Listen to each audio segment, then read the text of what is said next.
আর বন্ধুরা, মিনু ছোটো রান্নাঘরে সকলকে জানাই স্বাগত। নিয়ে এসেছি এখানে শিম। আজকে টাটকা টাটকা শিম এনেছি।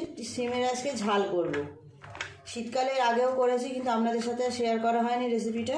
আজকে রেসিপিটা আপনাদের সামনে শেয়ার করব। এটা শিমের তেল ঝাল হবে, দারুণ খেতে লাগে। এটা বানানোর জন্য এখানে নিয়েছি কালো সর্ষে 2 চামচ আর কয়েকটা পাকা লঙ্কা।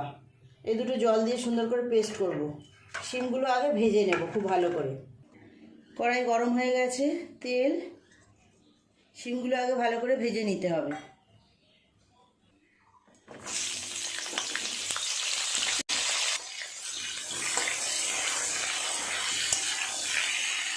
পেঁয়াজ দিয়েও এরকম তেল ঝাল বানানো যায়, তবে আজকে আমি নিরামিষভাবেই বানাবো। পেঁয়াজ দিয়ে বানালেও খুব ভালো লাগে, সর্ষে দিয়ে এমনিভাবে বানালেও কিন্তু খুব ভালো লাগে খেতে। একটু চাপা দিয়ে দেবো, ভাজাটা ভালো হবে। ঢাকাটা এবার খুলে নেব। মাঝে আমি একবার ঢাকা খুলে উল্টেও দিয়েছিলাম।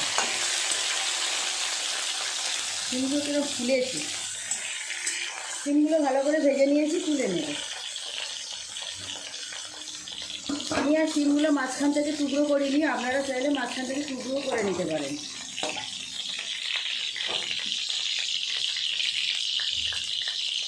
ফোড়নে দেব কালো জিরে। খুব কম মশলা দিয়ে খুব কম সময়ে খুব সুন্দর একটা রেসিপি তৈরি হয়ে যাবে। দিয়ে দেব সর্ষে কাঁচা লঙ্কার পেস্ট।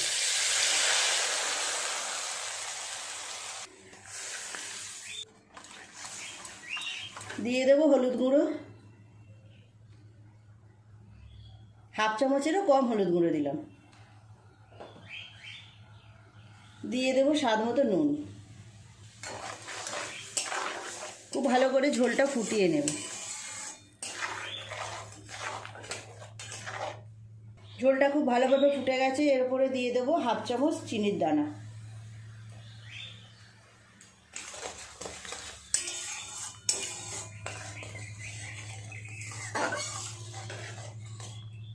দিয়ে দেবো ভেজে রাখা শিমগুলো।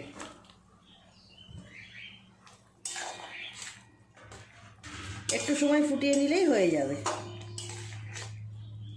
চাপা দেব না, এরকম থাক। শিমগুলো বেশ কিছুক্ষণ ফুটিয়ে নিয়েছি, খুব ভালোভাবে নরমও হয়ে গেছে। এইবার নামিয়ে নেব। হয়ে গেছে। এইরকম অল্প গ্রেভি রাখলাম।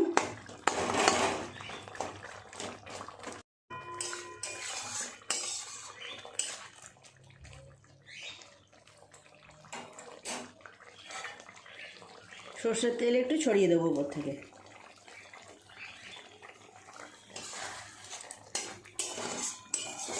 নামিয়ে নেব, পুরোপুরি রেডি।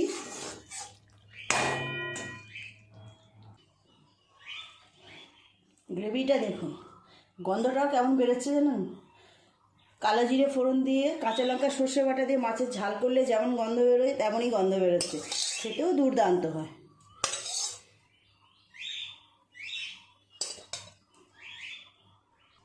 কেমন হয়েছে দেখুন বন্ধুরা, রঙটা বেশ ভালো এসেছে না?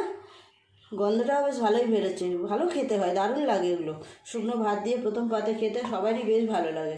প্লিজ বন্ধুরা, আজকে রেসিপিটা কেমন লাগলো কমেন্ট করে জানাবেন। ভালো লাগলে একটা লাইক করে দেবেন। আমার চ্যানেলটি এখনও পর্যন্ত যারা সাবস্ক্রাইব করেনি, প্লিজ আমার চ্যানেলটি সাবস্ক্রাইব করে পাশে থাকা বেল ঘন্টিটা ক্লিক করে দেবেন। দেখা হচ্ছে পরের দিন নতুন কোনো রেসিপির সাথে। নমস্কার।